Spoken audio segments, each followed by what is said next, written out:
Bonjour à toutes et à tous, on va tranquillement commencer cette journée en découvrant comment le tirage des huitièmes de finale de la Ligue des Champions a été ressenti un peu partout en Europe. En France, bien évidemment, on trouve que le PSG peut remercier sa bonne étoile. Le club parisien est arrivé deuxième de son groupe, mais évite tout de même un adversaire haut de gamme puisque le champion de France affrontera la Real Sociedad. Il faudra se méfier tout de même. En Italie, on s'enflamme déjà pour les affiches de rêve. Le Corriere dello Sport est certain que Naples peut battre le Barça dans ce que les journalistes appellent déjà le derby de Diego Maradona. La Gazzetta dello Sport estime que l'Inter a une bonne étoile comme Paris. Les Nerazzurri vont affronter l'Atlético. D'ailleurs, du côté des Espagnols, le tirage est jugé satisfaisant. Tous les clubs espagnols auront des matchs ouverts. Pour Sport, c'est le Real Madrid qui s'en sort le mieux avec la réception du RB Leipzig. Enfin, aux Pays-Bas, tout le monde continue de suivre le parcours du PSV. Le club néerlandais est actuellement sur une série de 16 victoires en 16 matchs d'Eredivisie et compte bien écurer le BVB en Champions League. On va ouvrir les pages intérieures de l'équipe cette fois. Selon les dernières informations du journal, des tensions naissantes entre Kylian Mbappé et Luis Enrique secouent le PSG. Le comportement actuel de KM7 est au centre des attentions. Des propos osés de Luis Enrique, pas totalement satisfait de son protégé malgré un triplé inscrit quelques minutes plus tôt face à Reims, au bouderie affiché par l'international français au Signal Iduna Park, en passant par cette position de numéro 9, souvent avancée comme élément explicatif des états d'âme actuels du français. Le malaise entre l'ancien coach du Barça et l'ex-pépite de l'AS Monaco est de plus en plus palpable. Mais cette situation n'inquiète pas le board parisien qui serait toujours serein pour la prolongation de Mbappé. Et voici une exclue foot mercato. En quête d'un nouveau défenseur central, le Paris Saint-Germain est proche de trouver un accord pour la venue de Lucas Beraldo, le prometteur défenseur brésilien de Sao Paulo. Une opération déjà quasiment bouclée, le PSG a d'ores et déjà lâché une première offre de 20 millions d'euros plus 5 millions de bonus. Pour être bien complet sur les infos concernant les Parisiens, Alexandre Letellier, troisième gardien de but du Paris Saint-Germain, et ses proches ont été la cible de cambrioleurs violents à leur domicile des Yvelines dans la nuit de lundi à mardi.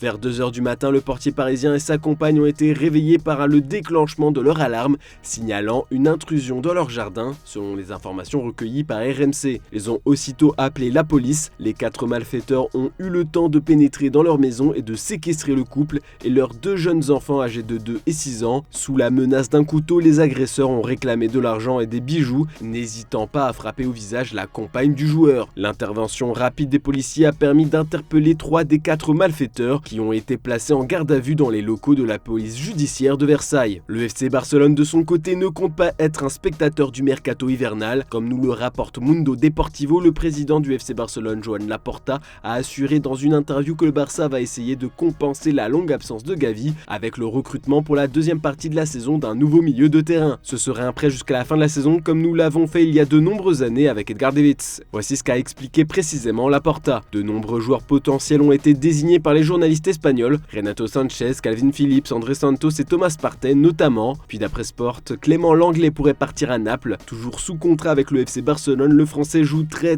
peu avec Aston Villa où il est prêté. La manœuvre est donc simple, rapatrier le défenseur pour ensuite l'envoyer chez le champion de Serie A. Le Barça tentera surtout d'inclure une clause d'achat obligatoire pour équilibrer ses comptes. Direction l'Angleterre maintenant, le Daily Mail nous dévoile une information exclusive croustillante. En lisant les pages sport du tabloïd ce matin, on apprend que le directeur du football de Manchester United, John Murtough, était ce mois-ci en Arabie Saoudite pour négocier plusieurs transferts. Le club mancunien est bien décidé à vendre 4 joueurs au club saoudien, l'ailier anglais Jadon Sancho, le défenseur français Raphaël Varane, l'attaquant tricolore Anthony Martial et le milieu de terrain brésilien Casemiro. En se débarrassant de ces Red Devils, le club devrait faire un chiffre d'affaires de plus de 260 millions d'euros, une somme conséquente à réinvestir sur le mercato hivernal. Malheureusement pour les dirigeants anglais, John Murtough est revenu bredouille d'Arabie Saoudite. Après avoir lourdement investi cet été sur le marché des transferts, les clubs de Saudi Pro League vont lever le pied en janvier, surtout que comme nous le rapporte The Manchester Evening News, Varane espère que Manchester United déclenchera la prolongation d'1 an de son contrat. Il ne veut pas partir cet été. Sur la une du Daily Express, on a le droit à une photo de Bernardo Silva bien souriant, mais c'est le sourire d'un prédateur prêt à bondir sur sa proie. Interrogé sur les derniers mauvais résultats de son équipe en championnat, le Portugais a lancé un avertissement aux rivaux de City. Vous doutez de nous? Nous verrons ce qui se passera en mai, a déclaré le joueur. Les hommes de Pep Guardiola sont à 5 points du leader Arsenal et ont pour ambition de devenir le premier club à remporter 4 titres consécutifs en Premier League. Actuellement en Arabie Saoudite avec Manchester City pour remporter la première Coupe du Monde des clubs de l'histoire des Sky Blues. Bernardo Silva a aussi fait part de ses craintes par rapport à ce nouveau changement qui promet un rythme éreintant. Nous jouons et nous gagnons évidemment beaucoup d'argent et tout ce genre de choses, mais à mon avis, pour les gens qui aiment le jeu et qui s'y divertissent, si nous avons autant de matchs, ces jeux perdront de l'énergie, perdront de l'intensité. C'est juste mon opinion. Un avis que beaucoup partagent. En tout cas, le PSG devrait bientôt aussi pouvoir se vanter de jouer quelques matchs de plus en participant à la future Coupe du Monde des clubs. Le tournoi jusque-là annuel va désormais avoir lieu tous les 4 ans avec une première édition aux États-Unis entre le 15 juin et le 13 juillet. Un lifting bien poussé par Nasser Al-Khelaifi avec l'ECA. Le PSG aura la chance de participer à cette compétition grâce à sa place de 4e au classement UEFA. Les potentiels gains directs liés à la compétition que pourrait empocher le club parisien restent encore à déterminer, mais ce sera assurément un pactole. A minima, il y aura une prime de participation, il reste à savoir si elle sera comparable à celle de la Ligue des Champions qui est de 15 millions d'euros.